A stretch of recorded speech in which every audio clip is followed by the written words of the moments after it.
Baik, Bapak.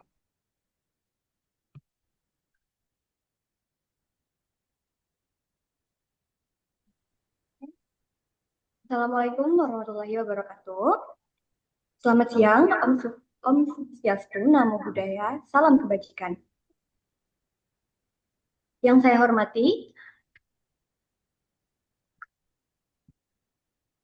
hormati, dosen pengampu mata kuliah Bahasa Indonesia, Bapak Bima Kurniawan, SPD, MPUM. Yang saya banggakan, rekan-rekan mahasiswa. Puji syukur kehadirat Tuhan Yang Maha Esa, karena atas rahmatnya kita semua dapat berkumpul dalam forum perkuliahan bersama pada siang hari ini. Perkenalkan, saya Gina yang akan memandu jalannya seluruh rangkaian acara hari ini. Sebelum memulai agenda, marilah kita menyanyikan lagu Indonesia Raya. Kepada yang bertugas, dipersilahkan.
Terima kasih.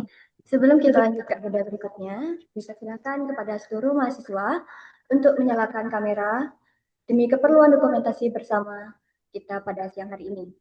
Bagi rekan-rekan mahasiswa dari kelas E, F, dan G yang belum menyalakan kamera, eh, dipersilakan untuk mengaktifkan kamera terlebih dahulu.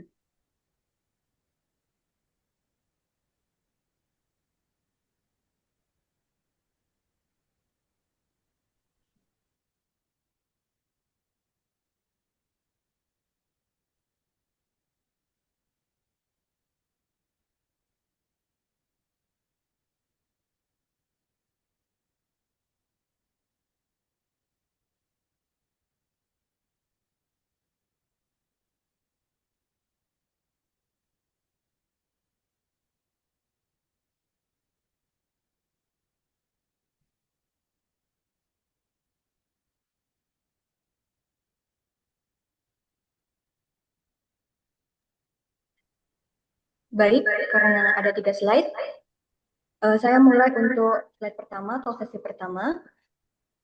Jadi saya akan memberikan aba-aba atau hitungan. Untuk slide pertama, 1, 2, 3.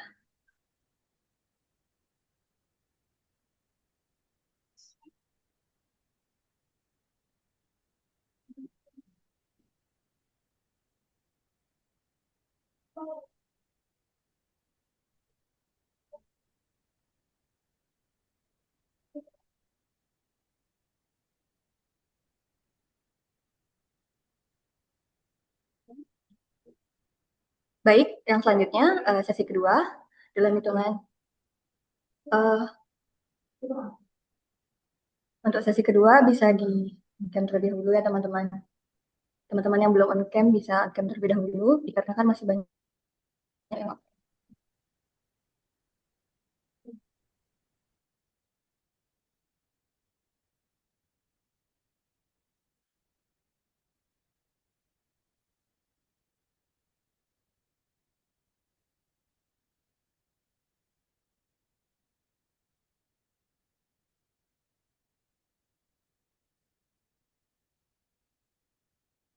baik dalam hitungan satu, dua, tiga.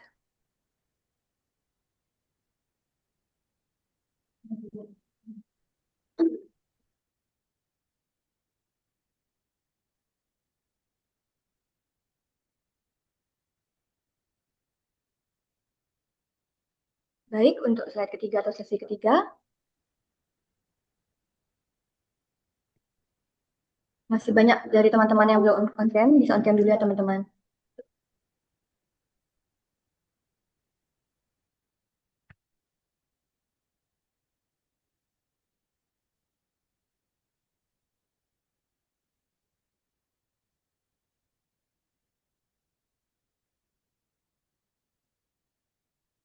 Oke, satu, dua, tiga.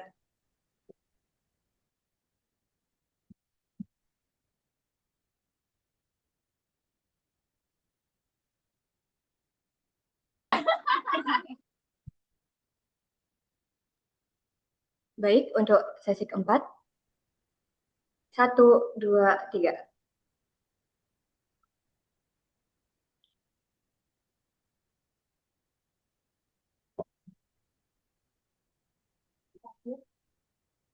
Baik, untuk sesi terakhir, satu, dua, tiga.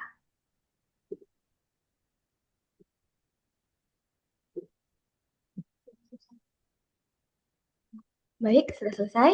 Uh, ini kita memasuki agenda inti, yaitu pemaparan materi kuliah bersama yang sangat menarik. Dengan tajuk Bahasa Nafas Inklusi Sosial. Merawat identitas melalui bahasa daerah, merajut kebangsaan melalui bahasa Indonesia. Materi ini akan disampaikan langsung oleh dosen pengampu kita, Bapak Bima Kurniawan, SPD MU. Kepada Bapak Bima, waktu dan tempat saya persilakan. Ya, terima kasih Mbak Gina. Suara saya jelas ya Mbak? Jelas Bapak. Ya, saya share screen terlebih dahulu ya.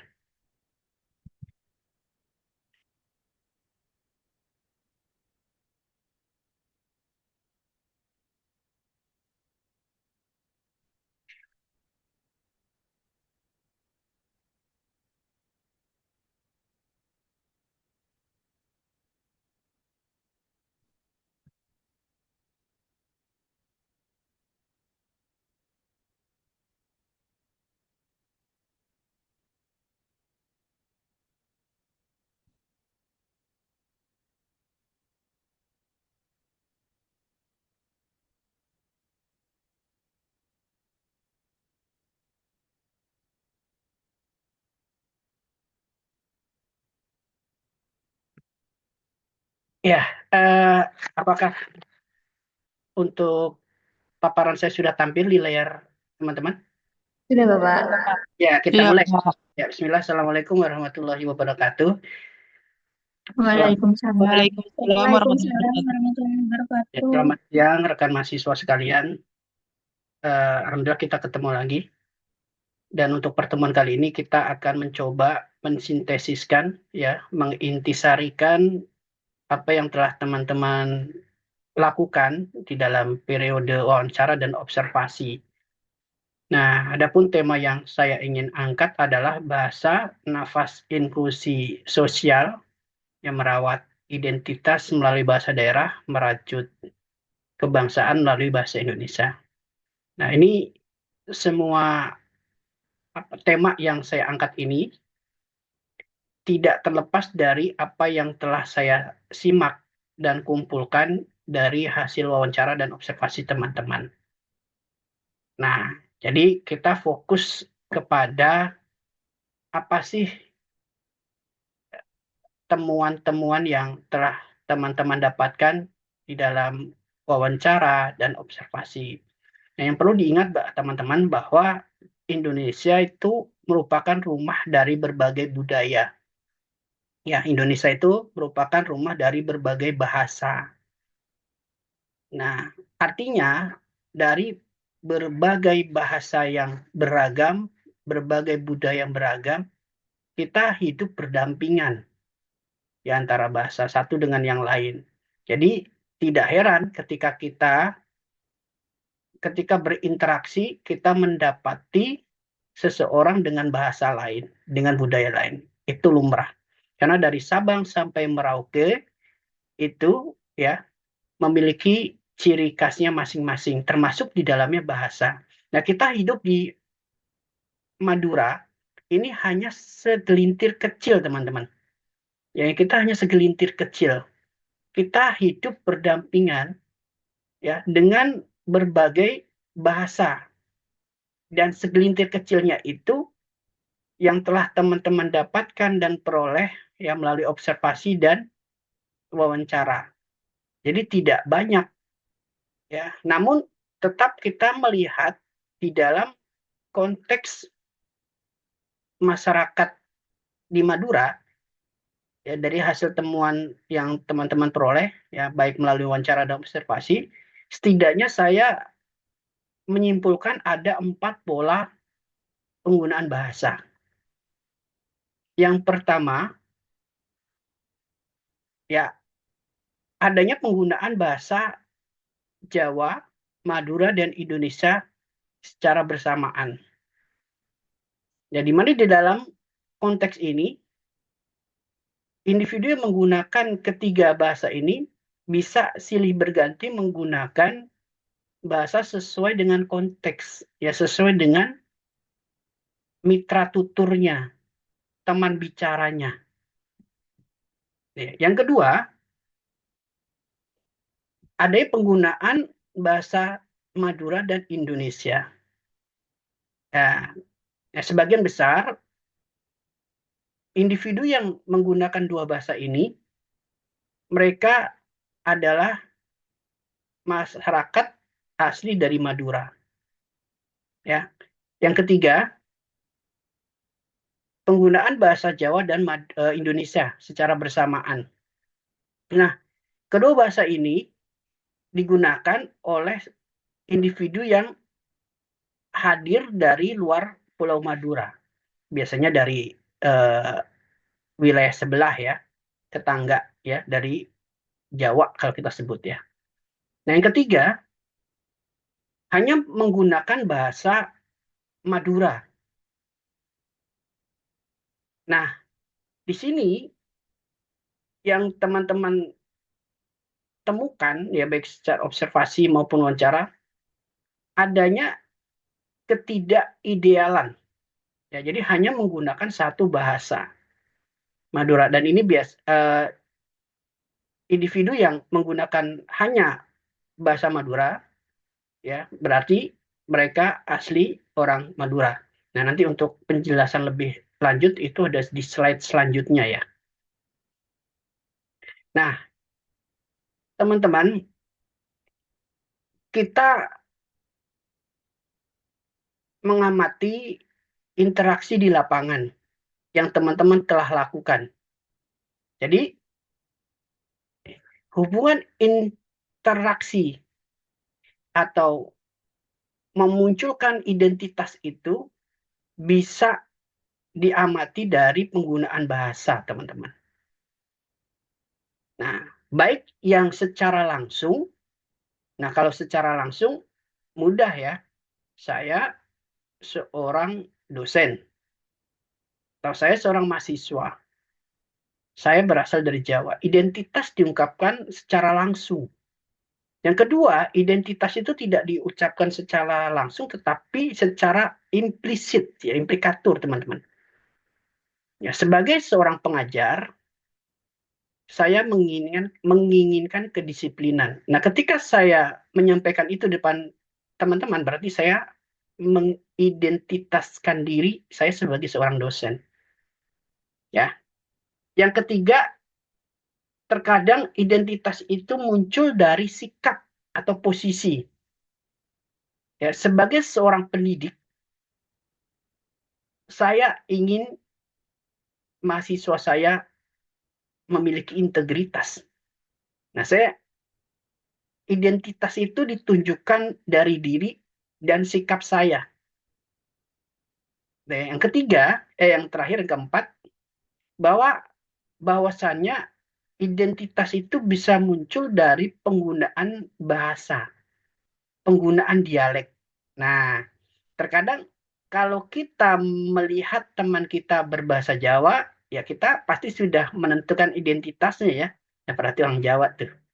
Nah, kalau teman kita menggunakan bahasa Madura atau dialek Madura, orang Madura tuh, dan dari suku lainnya ya, Batak ya, dari Medan, wah itu ketika menggunakan bahasa Batak ya, waktu berarti dari Medan tuh. Nah, ya jadi kita bisa menyimpulkan yang menentukan identitas seseorang berdasarkan penggunaan bahasa dan dialek. Nah, ini yang sangat penting. Ternyata bahasa dan budaya itu menentukan bagaimana cara kita berkomunikasi. Ya, sebagai contoh ya, saya seorang Jawa, teman-teman. Saya asli dari Madiun. Saya lahir di Madiun. Tetapi saya hijrah ke Jakarta itu dari usia 3 tahun.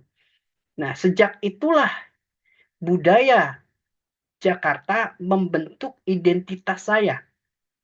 Mungkin di awal-awal ketika ada teman yang mungkin hijrah ya ke perkotaan di Jakarta ya, yang mungkin bisa kita berikan contoh yang lebih mudah. Yang pertama, adanya ciri dialek yang masih ikut serta di dalam interaksi teman-teman. Meskipun teman-teman menggunakan bahasa Indonesia, tetapi logat Jawanya itu, logat Maduranya itu, ya dialek Madura, dialek Jawa itu tidak bisa ditinggalkan gitu ya. Tetap menggunakan bahasa Indonesia tapi dialek Jawa gitu ya. Nah, kalau kita bilang itu, bahasa Indonesia medok banget gitu ya. Nah, tetapi lambat laun teman-teman, budaya yang kita singgahi itu bisa membentuk identitas baru kita. Ya, sebagai contoh saya sudah tidak lagi tampak ya bahasa Jawanya ya. Nah, itu karena ada identitas baru yang membentuk saya bagaimana saya berkomunikasi. Nah, tetapi yang perlu diingat teman-teman bahwasanya bahasa itu mengekspresikan kepercayaan, keyakinan, mitos, dan budaya tertentu. Nah, kita memiliki banyak istilah ya di dalam Jawa ya. Ada ingkung, jadah, jenang pancawarna, ya. Jenang pancawarna itu ada 5 warna, hitam, putih, merah ya. Setiap warna itu melambangkan sebuah keyakinan. Kalau putih itu kesucian, hitam itu keburukan. Jadi kesucian itu kita ingin diri kita suci, hitam itu kita ingin menghindarkan atau menjauhkan diri dari keburukan. Jadi ada keyakinan di situ, teman-teman. Ya, di Madura sendiri ada Langgar, ada Tanah Lanceng ya. Kemudian kalau kita melihat ada Sega, teman-teman. Sega itu nasi. Kalau upak itu nasi butiran tercecer. Nah, adanya istilah ini berarti mengekspresikan sebuah kekayaan. Ya, kekayaan budaya ya. Jadi kalau di dalam bahasa Inggris, ya baik beras, nasi, itu rice, teman-teman. Itu tidak ada beras, tidak ada nasi. Ya, kalau beras dimasak jadi nasi ya. Kalau di dalam bahasa Jawa, nasi yang tercecer itu jadi upa. Ya, sampai sedetil itu ya, serinci itu. Nah, berarti itu melambangkan bahwasanya bahasa Jawa memiliki kekayaan budaya yang tinggi. Nah, ini ya. Jadi itu identitas, teman-teman. Nah, dengan demikian bahasa daerah itu bisa mengekspresikan nilai budaya, kearifan lokal, sejarah masyarakat lampau, nah cara pandang kehidupan. Nah, artinya ketika kita menggunakan bahasa daerah tertentu, Madura kah, Jawa kah, Bugis kah, Batak kah, berarti kita sedang melambangkan, sedang mengekspresikan warisan budaya. Baik budaya secara material atau formil. Ya kalau material tadi ya makanan ya, pakaian ya. Kalau secara formil karakter ya di dalam bahasa di Jawa tepat selira ya, ada unggah ungguh, kesantunan. Nah, itu kita sedang mewariskan budaya. Nah, dari beberapa penelitian yang menurut Dewi dan kawan-kawan, bahasa daerah itu digunakan untuk menjaga kearifan sosial, membangun kedekatan sosial, yang memperkuat solidaritas sosial. Nah, ini yang secara tidak langsung telah teman-teman ungkapkan kenapa ketika di dalam UMKM tertentu, ya, pelaku UMKM dan pembeli atau pelanggan senang atau kerap kali menggunakan bahasa Madura. Ternyata di situ ada apa? Adanya ingin mengekspresikan keakraban, solidaritas, teman-teman. Dan ingin diterima dalam suatu kelompok. Ya karena kalau bahasanya sama dan dapat dimengerti, ya saling dimengerti, berarti di situ adanya keberterimaan.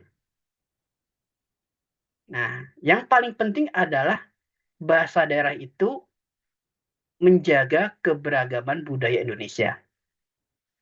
Nah, masyarakat yang menghargai bahasa daerahnya berarti dia menghargai budaya negaranya, budaya bangsanya. Ini ya, teman-teman ya.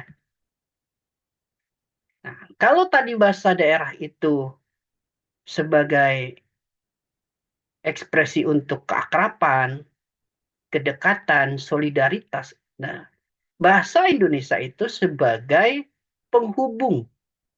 Tadi ya, bahasa itu mengekspresikan identitas. Berbagai bahasa daerah berarti berbagai identitas pula. Nah, dari berbagai identitas yang beragam itu harus dihubungkan jika ingin adanya komunikasi. Nah, untuk menghubungkan bahasa-bahasa yang berbeda, yang beragam, budaya-budaya yang beragam, identitas-identitas yang beragam, kita butuh satu bahasa. Nah, ini yang kita kenal dengan lingua franca atau share language, bahasa penghubung. Nah, kita sudah memiliki bahasa nasional itu bahasa Indonesia. Nah, kalau bahasa daerah membangun identitas lokal, bahasa Indonesia itu membangun identitas nasional. Ya, bahasa Indonesia itu memungkinkan kita untuk komunikasi lintas daerah. Jadi, orang yang berbahasa Batak bisa berkomunikasi dengan orang yang berbahasa Madura. Dengan apa? Dengan bahasa Indonesia. Nah, pertukaran pengetahuan ini dijelaskan di dalam Undang-Undang Sisdiknas ya, bahwasannya bahasa pengantar pendidikan itu bahasa Indonesia. Ya, mobilitas sosial dan pendidikan tadi saya sudah sampaikan ya. Kolaborasi antar kelompok dan antar budaya. Nah, bahasa Indonesia itu menjadi jembatan. Jembatan yang mempersatukan bahasa-bahasa, budaya-budaya, identitas-identitas yang beragam, yang berbeda. Nah, ini ditandai Ya, hadirnya bahasa daerah sebagai bahasa persatuan yang mempersatukan itu sudah disepakati ya oleh para pemuda di tahun 1928. Yang mereka yang hadir dari berbagai budaya, dari berbagai bahasa, bersepakat menjunjung bahasa yang satu, yaitu bahasa Persatuan Bahasa Indonesia.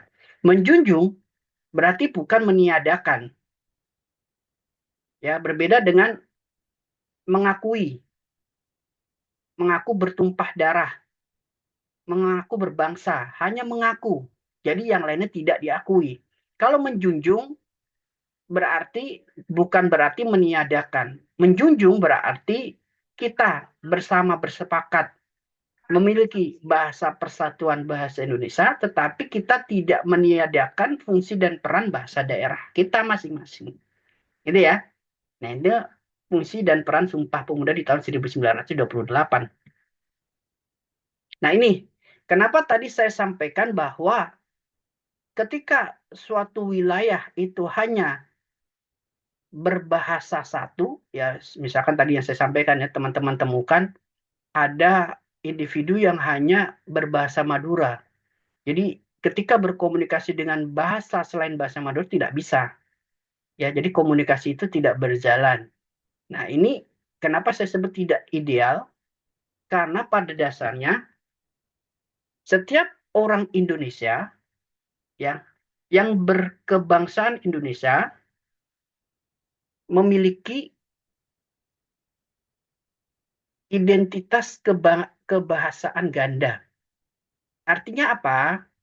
Artinya selain mereka memiliki bahasa Indonesia sebagai bahasa persatuan, tetapi mereka juga dilahirkan dari akar rumput dari daerahnya masing-masing, yaitu dari daerah mana, maka itulah bahasanya.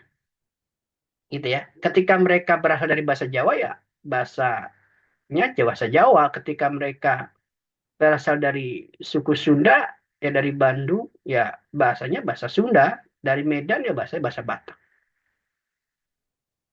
Gitu ya. Nah, ada beberapa tantangan yang kita perlu pikirkan secara bersama. Adanya pola pikir bahwa bahasa daerah itu kayaknya kurang bergengsi. Nah, ini teman-teman, kalau eh, saya rasakan di dalam konteks di Madura, di Jawa, sepertinya ini masih tidak terasa ya, tidak tampak. Nah, ini teman-teman akan merasakan hal ini ketika teman-teman mungkin hadir atau datang ke kota-kota besar, ya misalkan Jakarta. Jadi, para generasi muda itu lebih condong kepada bahasa global, bahasa asing. Sehingga di sini menurunkan citra bahasa daerah. Ya, bagi mereka bahasa daerah itu tidak bergengsi. Nah, ya gitu ya.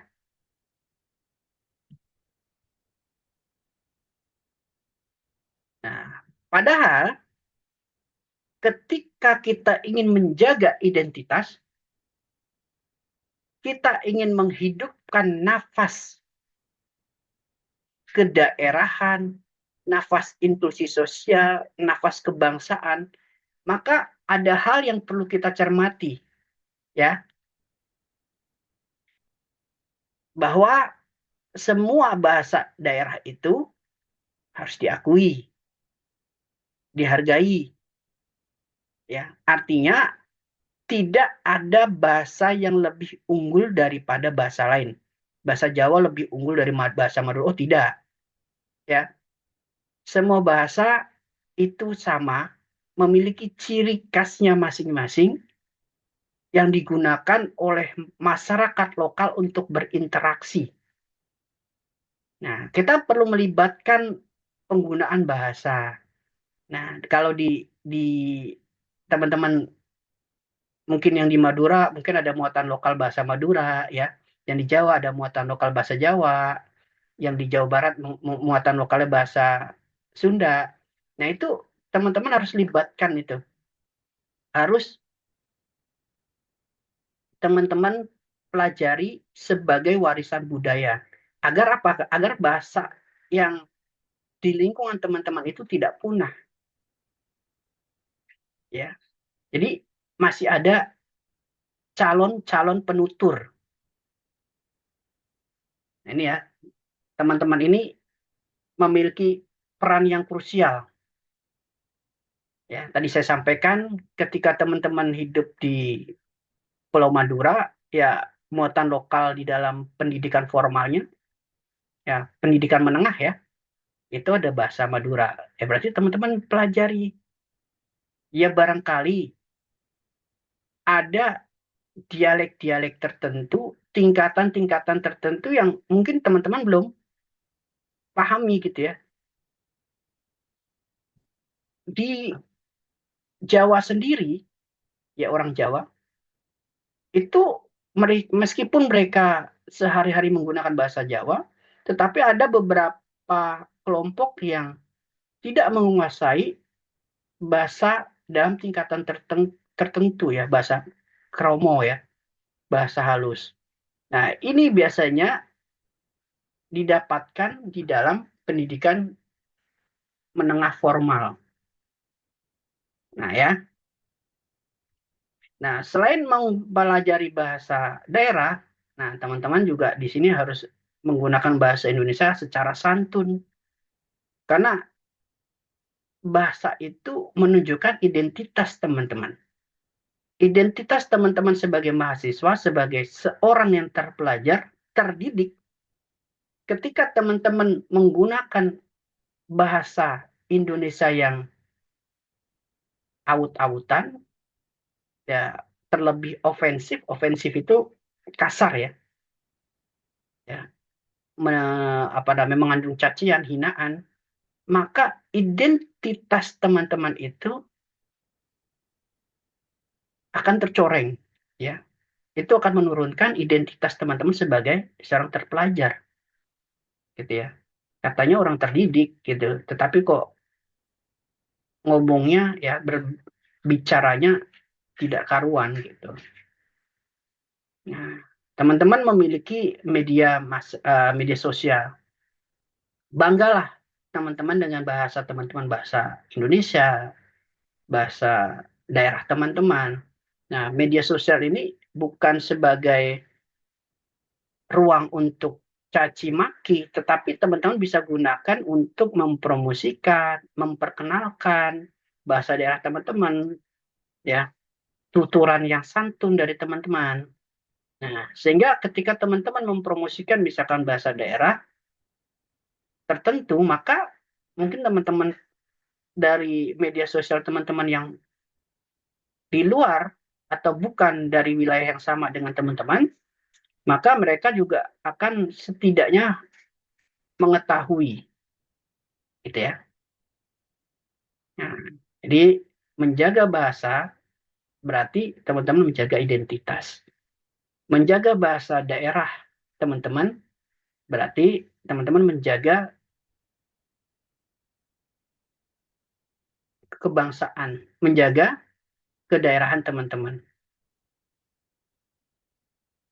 Nah, ini ada beberapa kesimpulan. Kalau bahasa daerah itu mengajarkan siapa diri kita, ya pasti saya yakin setiap daerah dengan bahasanya masing-masing pasti mengajarkan kesantunan di dalam berekspresi, bertutur, ya. Itu adalah warisan yang secara tidak langsung mengajarkan atau membentuk identitas teman-teman. Nah, kalau bahasa daerah itu mengajarkan siapa diri kita, maka bahasa Indonesia kita merupakan bagian dari Indonesia. Orang Madura berbahasa Indonesia menggambarkan mereka adalah bagian dari Indonesia. Nah, bahasa daerah itu menguatkan akar rumput. tadi ya, siapa diri kita. Ya, mungkin saya lebih paham bahasa Jawa, di mana di situ di dalamnya mengajarkan tepas selira, kesantunan, di situ menguatkan identitas kita, menguatkan akar. Ya mungkin teman-teman dari Batak, dari Bugis memiliki akar budayanya masing-masing. Apa yang diajarkan budaya mereka melalui bahasa, ya. Nah, bahasa Indonesia itu memperluas jangkauan. Ketika kita tidak bisa berbahasa Indonesia, ya jangkauan kita, ya jangkauan pertemanan kita, jangkauan relasi kita, jangkauan bisnis kita tidak akan meluas. Karena bahasa Indonesia itu yang tadi ya, untuk menghubungkan bahasa-bahasa yang beragam, budaya-budaya yang beragam, identitas-identitas yang beragam. Ini ya, bahasa daerah itu membangun identitas. Ketika teman-teman lahir di Jawa, berarti teman-teman di situ mulai terbangun identitas ya kejawaan teman-teman. Teman-temannya di Bugis, yang dari daerah timur, Papua, ya kan terbangun di situ. Nah, untuk menyambungkan identitas itu, karena kita hidup di dalam negara yang plural, rumah dari berbagai bahasa, dari berbagai budaya, maka kita butuh menyambungkan identitas gitu. Bahwa kita harus yakin bahwa ketika kita lahir di Jawa, ketika kita lahir di Madura, ya identitas Madura kita tumbuh di situ. Kita harus yakin bahwasanya kita bukanlah satu-satunya identitas di atas bumi ini, di negeri ini. Ada identitas-identitas lain. Nah, identitas-identitas itu yang bisa dihubungkan dengan bahasa bahasa Indonesia. Ya, jadi keberagaman bahasa itu bukan menjadikan kita, bukan menghalangi kita untuk bersatu, bukan sebagai penghalang persatuan, ya. Tetapi kekuatan yang memperkaya bahwasannya Indonesia itu negara yang kaya, ya kaya budaya, kaya bahasa, kaya suku, kaya agama, ya. Jadi menghubungkannya itu. Jadi kita jangan menjadikan si dia menggunakan bahasa Jawa, kita menggunakan bahasa Madura, itu menghalang kita untuk bersatu. Bukan, tetapi kita berpikir bahwasannya itu adalah kekayaan yang Allah yang Tuhan berikan kepada kita, yang mungkin di negara lain tidak tidak Tuhan berikan ya. Nah, kita harus bersyukur ya untuk hal itu.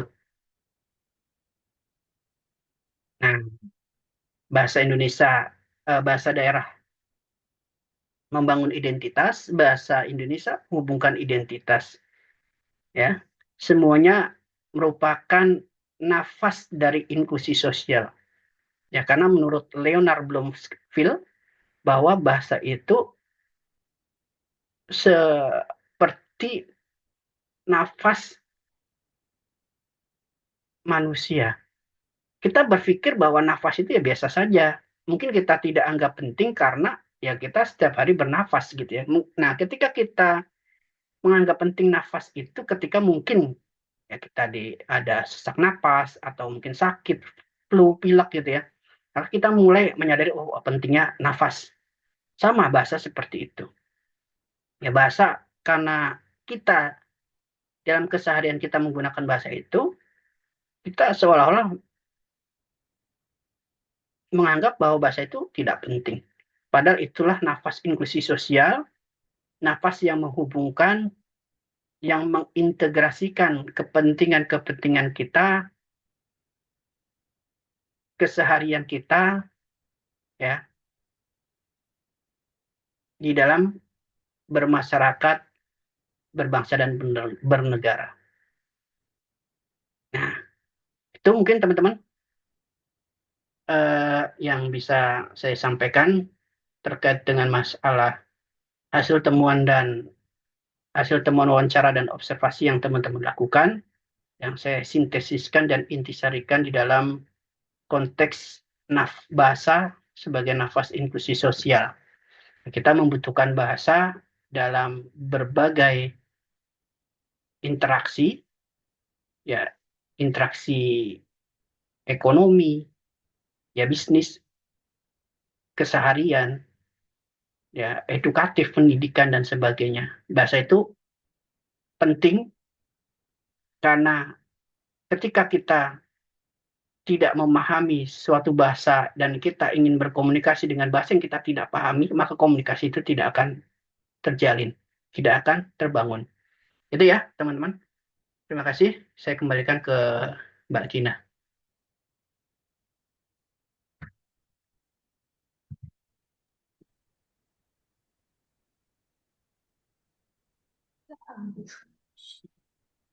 Baik, terima kasih saya sampaikan kepada Pak Bima atas pemaparan materinya mengenai pentingnya merawat identitas dan wajib kebangsaan melalui bahasa. Selanjutnya, saya buka sesi tanya jawab pertama.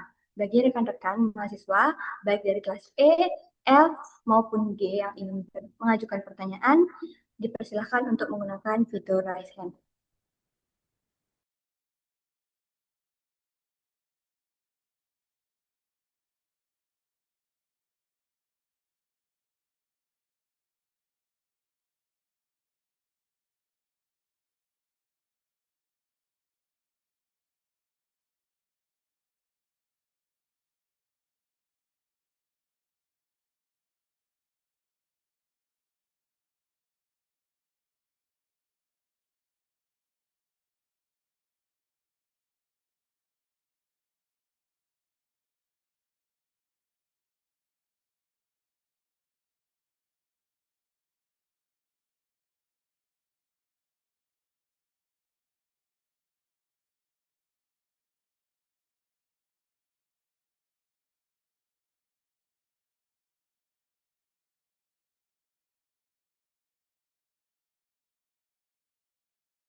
Silakan teman-teman yang ingin bertanya.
Bagi teman-teman yang mungkin berhalangan untuk on cam atau on mic, bisa bertanya melalui kolom chat. Nanti akan saya bacakan kembali pertanyaannya. Terima kasih.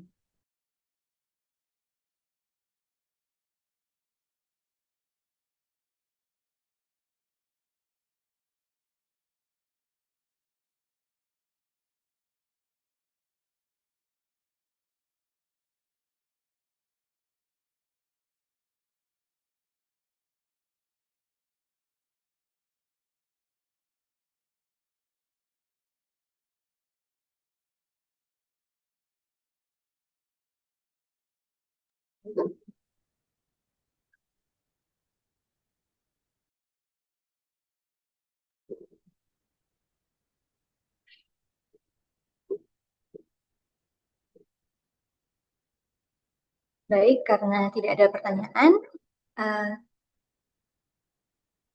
akan saya lanjutkan ke agenda berikutnya, yaitu sesi berbagi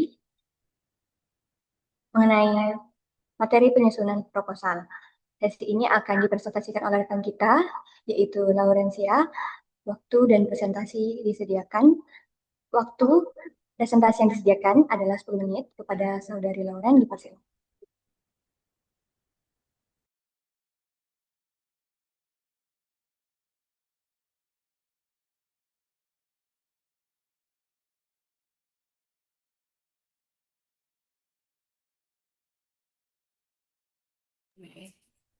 Baik, terima kasih atas kesempatannya. Akan saya mulai di sesi penyusunan proposal ini. Assalamualaikum warahmatullahi wabarakatuh. Shalom, salam sejahtera bagi kita semua.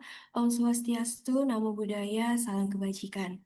Selamat siang, Bapak Bima yang kami hormati dan teman-teman sekalian. Kami perwakilan dari kelompok 5 kelas G bilingual.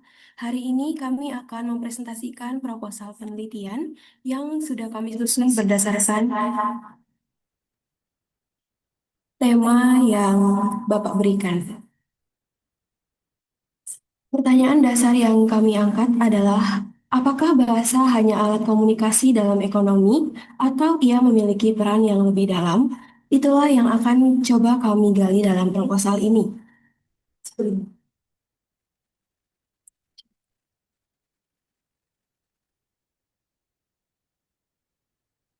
Yang pertama, untuk di bab 1, ya, untuk latar belakang, di mana paragraf pertama, kedua, dan ketiga dalam latar belakang proposal ini, yaitu paragraf yang secara khusus berfungsi sebagai latar belakang masalah penelitian. Paragraf 1 melatar belakangi dari realitas lapangan, paragraf 2 dari sisi budaya, dan paragraf 3 dari data makroekonomi. Ketiganya menjadi fondasi mengapa penelitian ini perlu dilakukan. Untuk paragraf yang pertama, di mana menjelaskan kondisi UMKM di Kecamatan Labeng. Jadi, paragraf ini menunjukkan bahwa aktivitas ekonomi UMKM tidak hanya dipengaruhi oleh faktor ekonomi, tetapi juga dengan faktor bahasa. Kedua bahasa memiliki fungsi yang berbeda namun saling melengkapi. Di paragraf yang kedua, masuk ke aspek budaya Madura, di mana bahasa Madura tidak hanya berfungsi sebagai alat komunikasi, tetapi juga sebagai simbol solidaritas sosial yang memperkuat relasi ekonomi berbasis kepercayaan. Paragraf ini menunjukkan bahwa penelitian kami tidak naif. Kami melihat dua sisi dari bahasa lokal sebagai kekuatan sekaligus tantangan. Hal ini membuat penelitian kami menjadi lebih kritis.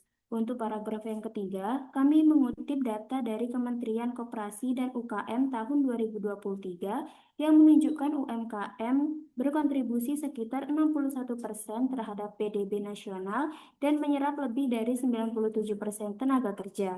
Di Jawa Timur, BPS 2024 mencatat UMKM menjadi penopang utama ekonomi daerah. Bahkan, pada laporan UNCTAD tahun 2022 menegaskan bahwa kemampuan bahasa menjadi faktor penting dalam meningkatkan daya saing usaha.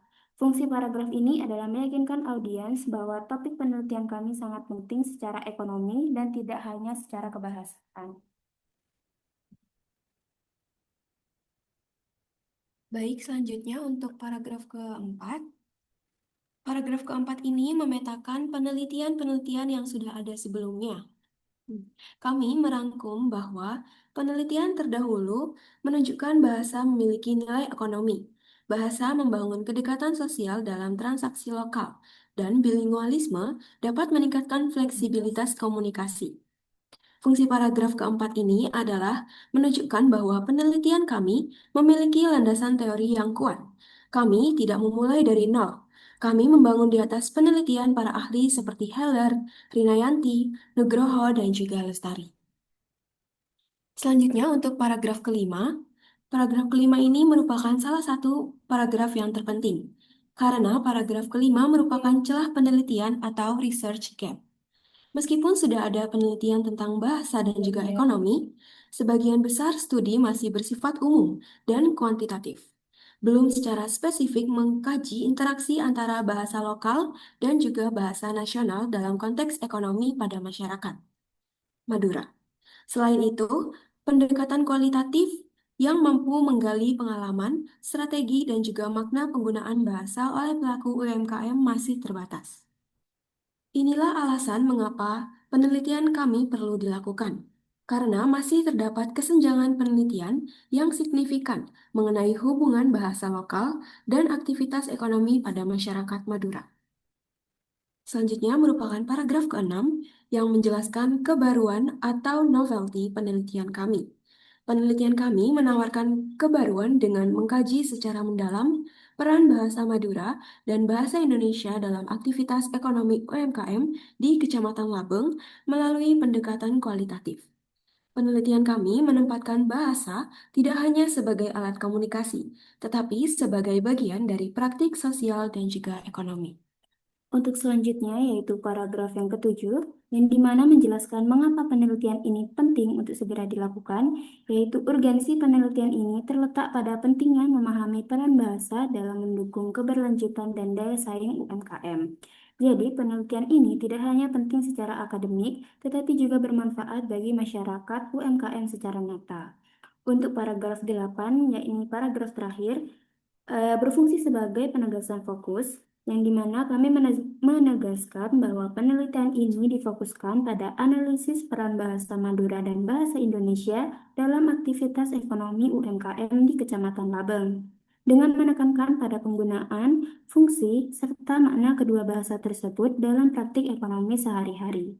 Paragraf ini menjadi jembatan menuju rumusan masalah dan memastikan bahwa pembaca tidak kebingungan tentang apa yang sebenarnya akan kami teliti. Untuk rumusan masalah kami bersifat bertahap dari yang paling mendasar hingga yang paling mendalam. 4 pertanyaan ini saling menguatkan, polanya adalah fakta, alasan, makna, dan juga dampak. Untuk tujuan penelitian ini adalah jawaban langsung dari rumusan masalah. Polanya konsisten. Tujuan pertama mengidentifikasi penggunaan bahasa. Tujuan kedua menganalisis alasan pemilihan bahasa. Tujuan ketiga menjelaskan makna penggunaan bahasa. Dan tujuan yang terakhir yaitu menganalisis dinamika peran bahasa, yang dimana hal ini menunjukkan konsistensi logika penelitian dari awal hingga akhir.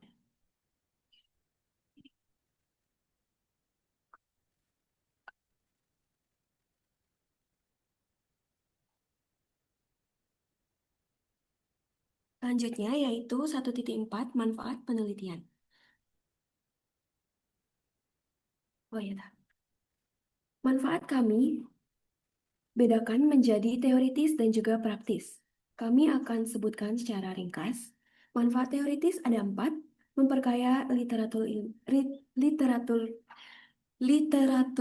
ilmiah, memperdalam konsep bahasa sebagai modal sosial, mengembangkan perspektif bilingualisme, dan memperkuat kerangka kajian kualitatif dengan temuan empiris. Manfaat praktis juga ada 4, bagi pelaku UMKM sebagai refleksi strategi komunikasi, bagi pemerintah daerah sebagai dasar pelatihan kontekstual, bagi pengambil kebijakan sebagai masukan kebijakan berbasis budaya, dan juga bagi akademisi sebagai rujukan penelitian selanjutnya. Proposal kami tidak hanya ingin meneliti, tetapi sudah memikirkan dampak ilmu, dan juga masyarakat.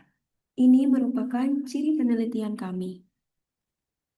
Selanjutnya ada bab 2, yaitu kajian pustaka. Kajian pustaka kami disusun secara bertingkat atau berlapis. Yang pertama, bahasa dan fungsi bahasa secara umum. Lalu yang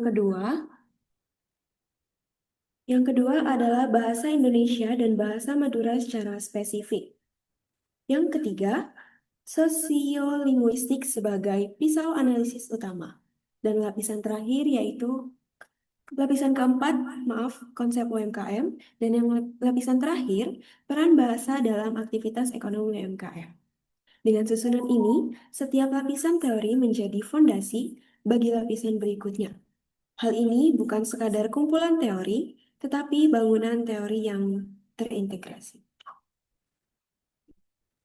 Untuk bab 3, yaitu metodologi penelitian, yang dimana jenis pendekatan penelitian kami menerapkan metode penelitian kualitatif deskriptif dengan paradigma interpretif. Pemilihan metode ini didasarkan pada fokus penelitian, yaitu bukan pada data berupa angka, melainkan pada pengalaman serta alasan yang melatar belakangi pelaku UMKM dalam menggunakan bahasa. Penelitian ini bertujuan untuk memahami bagaimana pelaku UMKM memanfaatkan bahasa Madura dan bahasa Indonesia dalam kegiatan usahanya sehari-hari, sekaligus mengetahui makna penggunaan kedua bahasa tersebut. Karena itu, kami perlu melakukan observasi langsung ke lapangan, berinteraksi dengan pelaku UMKM, serta mendengarkan pengalaman mereka secara langsung agar diperoleh pemahaman yang lebih mendalam. Untuk teknik pengumpulan data, kami menggunakan 3 teknik sekaligus, yaitu disebut dengan triangulasi. Tujuannya agar data yang kami buat itu kuat dan tidak mudah disalahkan. Dengan triangulasi ini, data kami tidak hanya kaya tetapi juga valid. Yang pertama, wawancara mendalami semi terstruktur. Kami akan memilih informan dengan teknik purposive sampling dengan kriteria aktif berusaha di label, berinteraksi langsung dengan konsumen atau pemasok, dan menggunakan 2 bahasa. Kami juga sudah menyiapkan 10 pertanyaan wawancara. Contohnya, bahasa apa yang paling sering digunakan? Apakah berbeda saat melayani pelanggan lokal dan luar daerah? Bagaimana pengaruhnya terhadap tawar-menawar dan juga loyalitas? Yang kedua, observasi partisipatif. Kami akan langsung datang ke lokasi usaha, mengamati transaksi jual beli, negosiasi harga, promosi, bahkan komunikasi digital. Observasi menangkap apa yang tidak bisa diucapkan informan dalam wawancara. Yang ketiga yaitu dokumentasi, di mana kami akan mengabadikan papan nama, spanduk, media promosi fisik yang menggunakan bahasa Madura dan bahasa Indonesia, yang dimana ini sebagai bukti visual untuk memperkuat data. Selanjutnya untuk 3.3 yaitu rencana dan jadwal penelitian. Kami telah membuat jadwal konkret mulai tanggal 5 April 2026. Observasi awal sudah kami lakukan lengkap dengan bukti dokumentasinya. Namun, observasi awal ini sebatas pengamatan saja. Kami belum melakukan wawancara dengan informan. Wawancara akan kami lakukan pada tahap penelitian sesungguhnya nanti. Selanjutnya ada bab keempat, yaitu penutup. Kami menulis harapan penelitian yang realistis dan terukur. Pertama, penelitian ini menghasilkan gambaran nyata penggunaan bahasa dalam UMKM di Kecamatan Labang. Kedua, memotivasi pelaku UMKM agar menggunakan bahasa secara efektif untuk membangun hubungan dan juga kepercayaan. Ketiga, menjadi masukan bagi pemerintah daerah dalam menyusun program pembinaan komunikasi UMKM. Keempat, menjadi rujukan pengembangan UMKM di masa depan, agar lebih komunikatif, adaptif, dan berdaya saing. Penutup kami optimis dan tidak pesimis. Hal ini menunjukkan bahwa kami serius ingin penelitian ini memberi manfaat secara nyata. Sebagai penutup, kami menyadari bahwa proposal ini masih memiliki berbagai kekurangan. Namun, kami telah berusaha menyusunnya dengan sebaik mungkin melalui proses yang sistematis, teliti, dan penuh tanggung jawab. Kami berharap penelitian ini nantinya dapat memberikan manfaat baik bagi pengembangan kajian bahasa maupun bagi UMKM di Madura. Terima kasih kepada Bapak Bima selaku dosen pengampu kami dan juga teman-teman yang telah menyusun dan menyimak presentasi kami. Mohon maaf apabila terdapat kekurangan dalam penyampaian maupun isi proposal ini. Kami sangat terbuka terhadap kritik, saran, dan pertanyaan yang membangun. Terima kasih.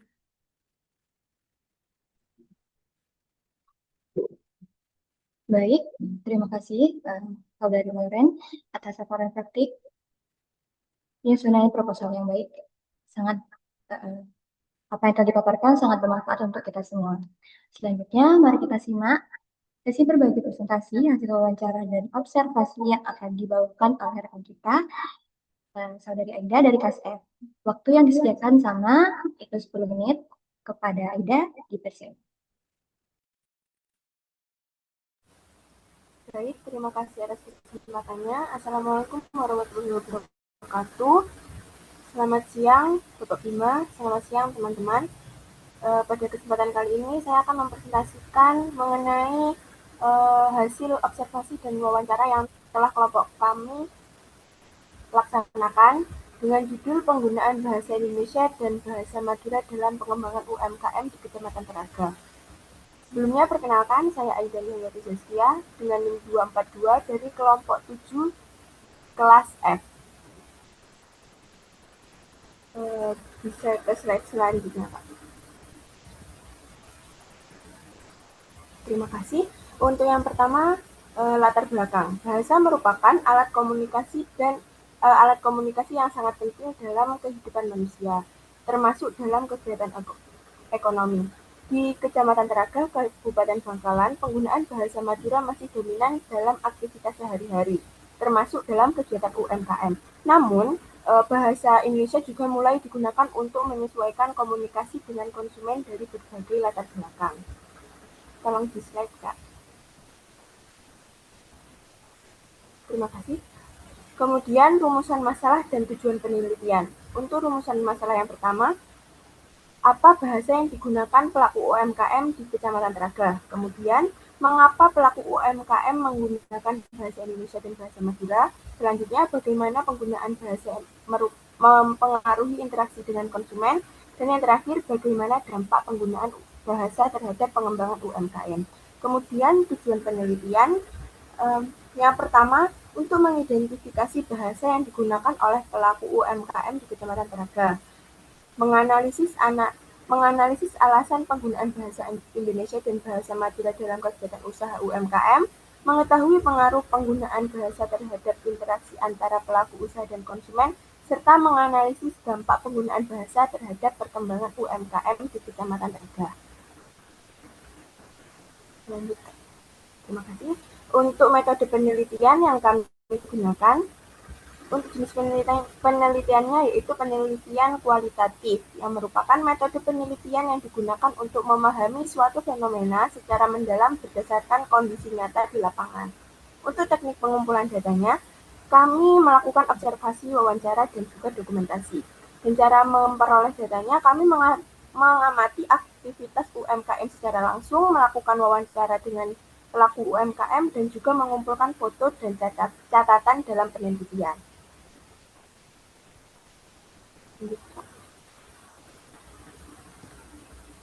Terima kasih. Kemudian hasil observasi. Jadi kami mengobservasi dua informan yang berbeda.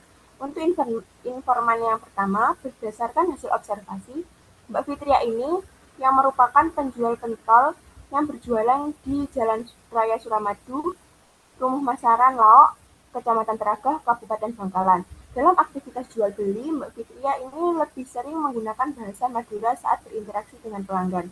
Namun, ia juga menggunakan bahasa Indonesia untuk menyesuaikan komunikasi dengan konsumen tertentu agar lebih mudah dipahami. Saat melakukan observasi, kami mendengar langsung percakapan Mbak Fitria ini dengan pelanggan. Dengan beberapa kalimat yang saya dengar dan teman-teman saya dengar itu begini. Jadi ada pembeli yang menggunakan bahasa Madura. Mbak meleh Mbak. Kemudian Mbak mohon maaf jika ada salah pengucapan katanya karena saya juga kurang bisa berbahasa Madura. Kemudian Mbak Fitria ini menjawab, meleh apa Dek? Kemudian dijawab kembali oleh pembelinya, meleh pentol campur Mbak 5.000. Kemudian Mbak Fitria kembali bertanya, nganggui plastik? Kemudian dijawab lagi sama pembelinya, iya Mbak. Dan percakapan tersebut berlangsung sampai transaksinya selesai menggunakan bahasa Madura. Selain bahasa yang digunakan, kami juga melihat di sana setelah observasi itu bahasa yang digunakan dalam banner atau media promosi di gerobak Mbak Fitria.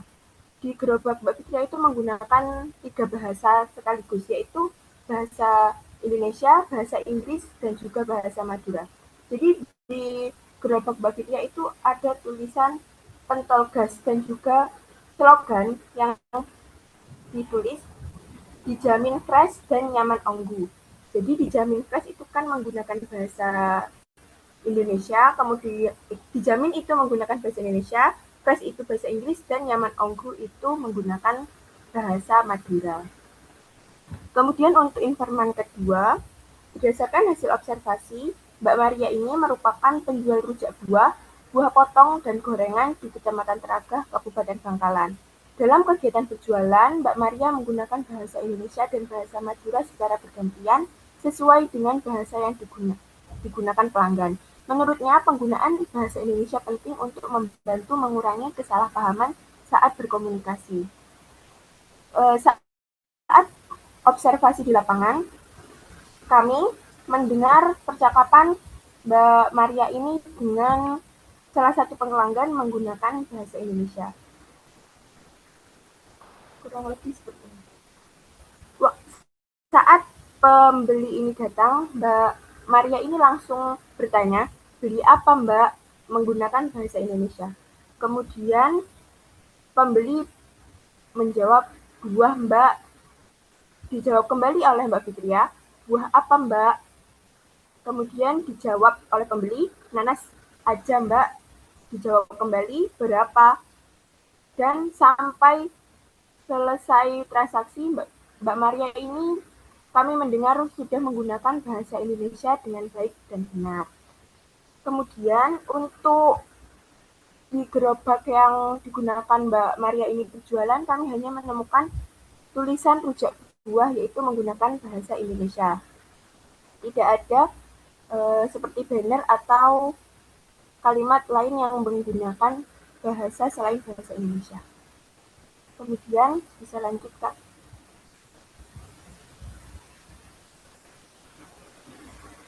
Terima kasih. Kemudian simpulan dari hasil observasi. Berdasarkan hasil observasi terhadap 2 pelaku UMKM di Kecamatan Teragah, Kabupaten Bangkalan, diketahui bahwa penggunaan bahasa Madura masih lebih dominan dalam aktivitas jual beli sehari-hari, karena mayoritas pelanggan berasal dari lingkungan sekitar. Namun, para pelaku UMKM juga menggunakan bahasa Indonesia untuk menyesuaikan komunikasi dengan konsumen tertentu agar lebih mudah dipahami dan mengurangi terjadinya kesalahpahaman. Hal tersebut menunjukkan bahwa penggunaan bahasa Indonesia dan bahasa Madura digunakan secara berdampingan dalam mendukung kelancaran komunikasi antara penjual dan pembeli pada kegiatan UMKM di Kecamatan Teragah. Bisa lanjut.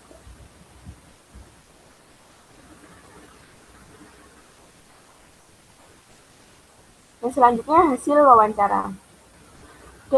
Pada informan pertama, wawancara dilakukan secara langsung di Kecamatan Teragah, Kabupaten Bangkalan.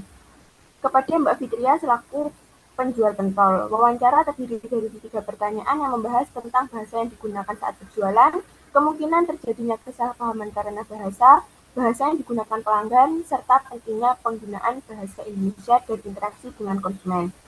Selanjutnya, informan kedua, wawancara dilakukan secara langsung di Kecamatan Teragah, Kabupaten Bangkalan, kepada Mbak Maria selaku penjual rujak buah, buah potong, dan gorengan.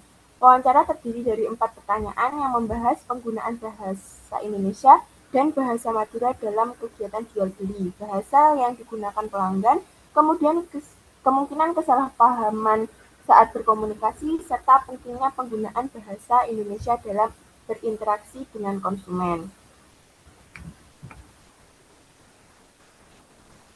Kesimpulan hasil wawancara. Berdasarkan hasil wawancara, pelaku UMKM menggunakan bahasa Madura dan bahasa Indonesia secara berdampingan saat berjualan. Bahasa Madura lebih sering digunakan karena mayoritas pelanggan merupakan masyarakat lokal sehingga komunikasi terasa lebih akrab dan dekat secara emosional. Sementara itu, bahasa Indonesia digunakan untuk mempermudah komunikasi dengan konsumen tertentu, terutama pembeli dari luar daerah atau pelanggan yang kurang memahami bahasa Madura. Penggunaan kedua bahasa tersebut membantu pelaku usaha menyesuaikan cara berkomunikasi dengan konsumen agar proses jual beli berjalan lebih lancar, nyaman, dan mengurangi terjadinya kesalahpahaman. Berikut dokumentasi yang kami tangkap waktu itu saat mewawancarai dan juga observasi.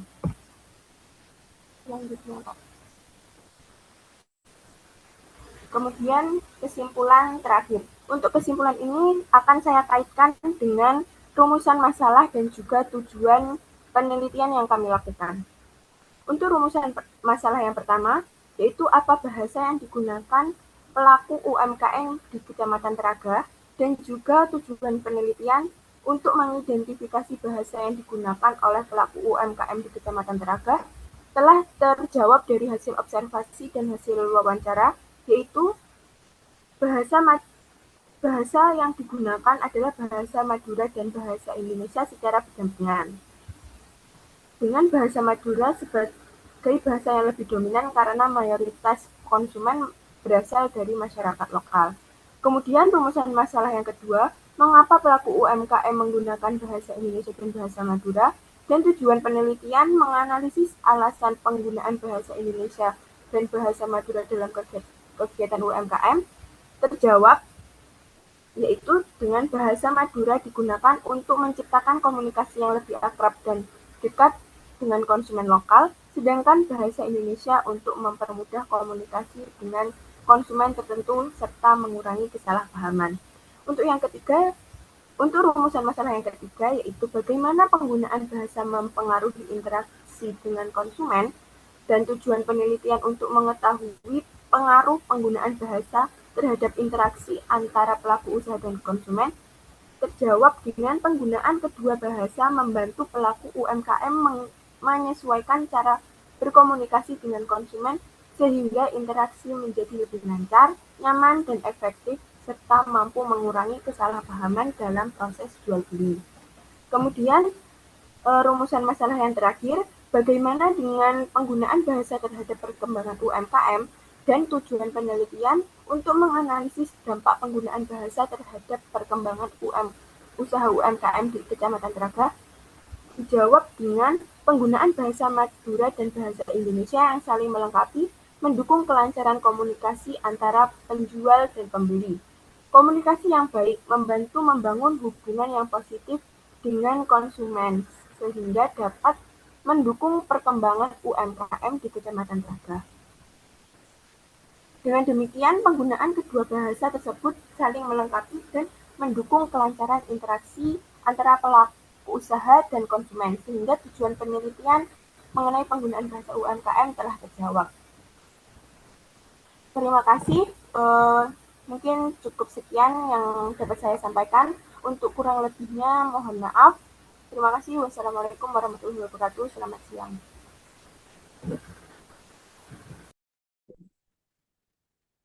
Baik, terima kasih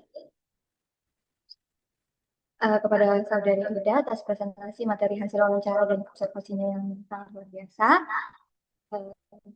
Setelah menyimak dua presentasi sebelumnya, saat ini saya buka sesi tanya jawab untuk dua orang penanya.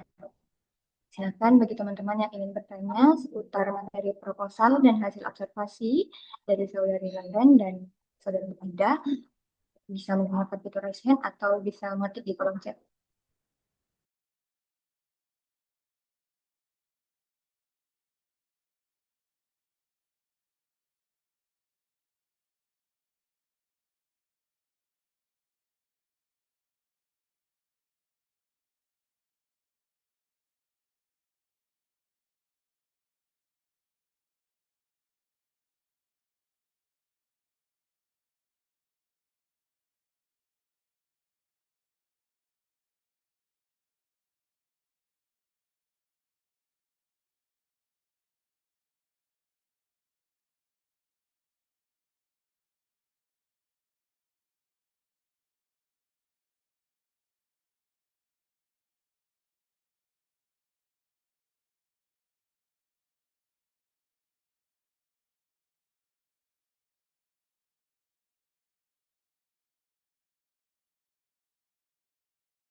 Silakan teman-teman, mungkin ada yang ingin ditanyakan.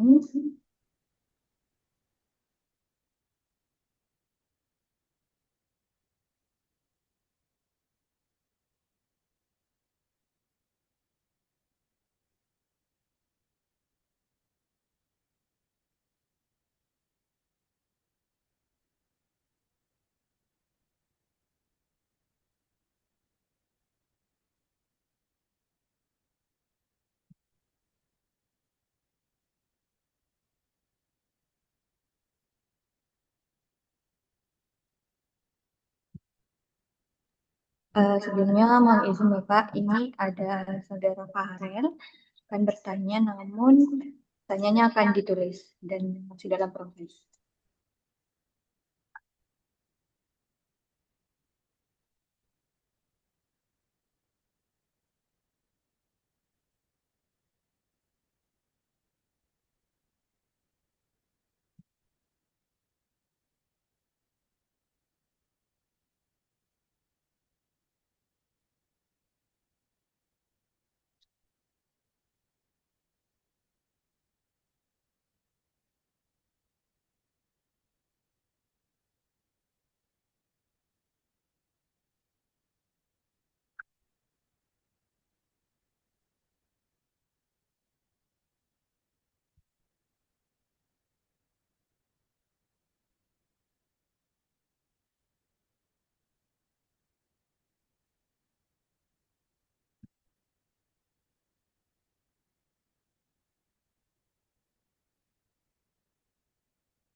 Baik Bapak, mohon maaf.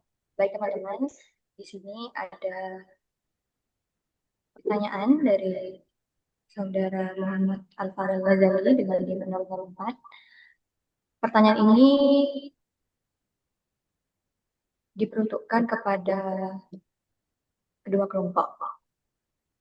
Pertanyaannya, apakah penggunaan bahasa dalam Kabupaten Bangkalan sangat penting dan berpengaruh terhadap penjualan UMKM? Sedangkan secara wilayah, Bangkalan khususnya wilayah kecamatan yang jauh dari wilayah kota sangat sedikit mobilisasi dari masyarakat. Silakan mungkin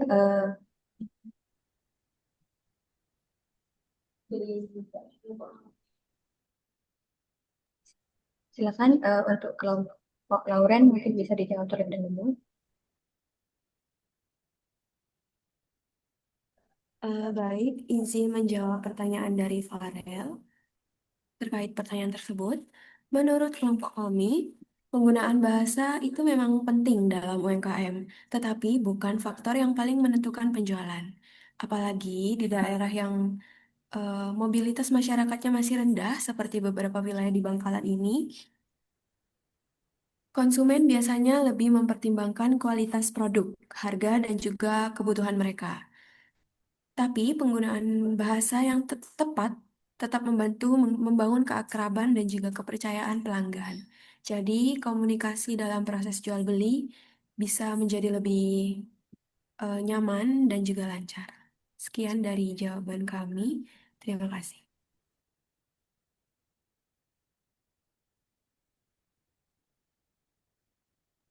Baik, terima kasih Saudari Lauren. Untuk kelompok selanjutnya dipersilakan untuk menjawab.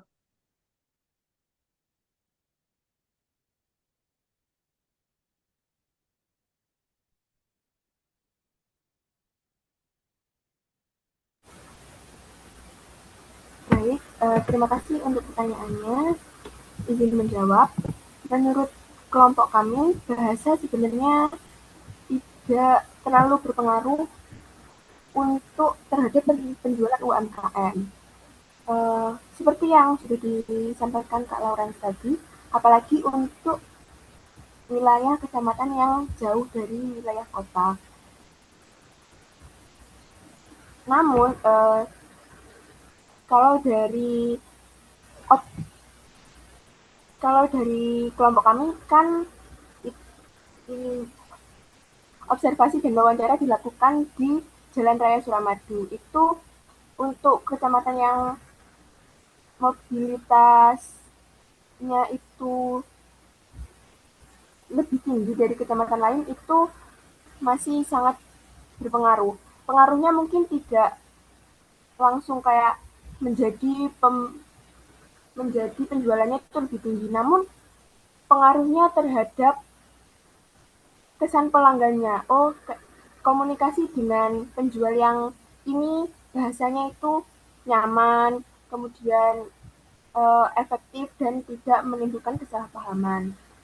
Mungkin uh, cukup sekian untuk jawaban dari kelompok kami. Terima kasih atas pertanyaannya.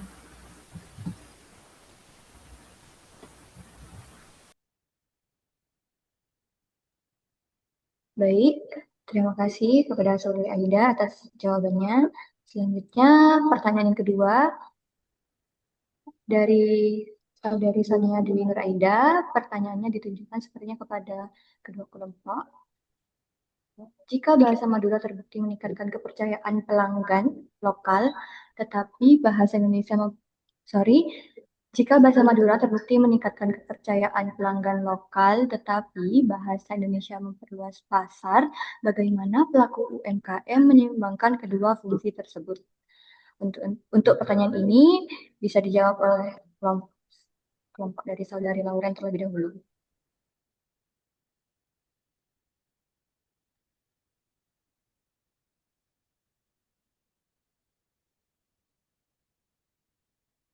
Izin menjawab, menurut kami, pelaku UMKM bisa menyesuaikan penggunaan bahasa dengan siapa yang diajak untuk berkomunikasi. Namun saat melayani pelanggan lokal, bahasa Madura bisa digunakan karena merasa lebih akrab dan juga membuat pelanggan merasa nyaman. Sementara itu, bahasa Indonesia juga bisa digunakan untuk media promosi atau saat melayani pelanggan dari luar daerah agar informasinya lebih mudah untuk dipahami. Jadi, untuk keduanya tidak saling menggantikan, tetapi saling melengkapi sesuai kebutuhannya. Terima kasih.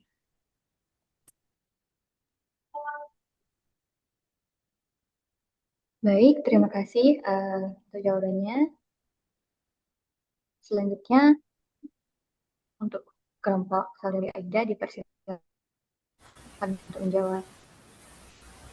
Baik, terima kasih. Untuk pertanyaan Kak Sonia, terima kasih. Untuk menyeimbangkan kedua fungsi tersebut, mungkin saat pelanggan itu datang, bisa ditanyakan menggunakan bahasa Indonesia terlebih dahulu, supaya mengantisipasi pelanggan ini dari luar Madura. Nanti kalau seumpamanya memang dijawab menggunakan bahasa Madura, bisa dilanjut menggunakan bahasa Madura. Dan jika dijawab menggunakan bahasa Indonesia, bisa dilanjutkan hingga transaksi selesai menggunakan bahasa Indonesia. Seperti itu.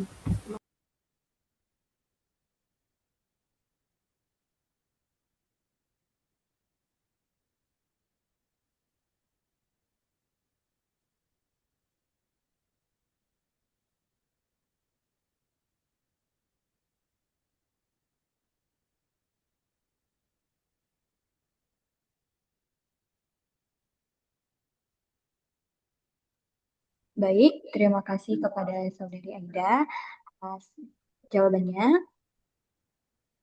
Tidak terasa, saya sudah memandu acara ini sampai di penghujung perkuliahan bersama hari ini. Terima kasih yang sebesar-besarnya kepada Bapak Ina Kurniawan, SPDMU, tim presenter, serta seluruh mahasiswa baik dari kelas D, E, F, dan G yang sudah hadir. Sebelum meninggalkan ruang Zoom ini, saya ingatkan kembali kepada seluruh peserta untuk melakukan presensi pada link perkuliahan yang sudah dibagikan di kolom chat. Saya Gina, selaku MC, mohon pamit undur diri dan mohon maaf jika ada salah kata selama memandu acara. Selamat siang, selamat melanjutkan aktivitas. Wassalamualaikum warahmatullahi wabarakatuh.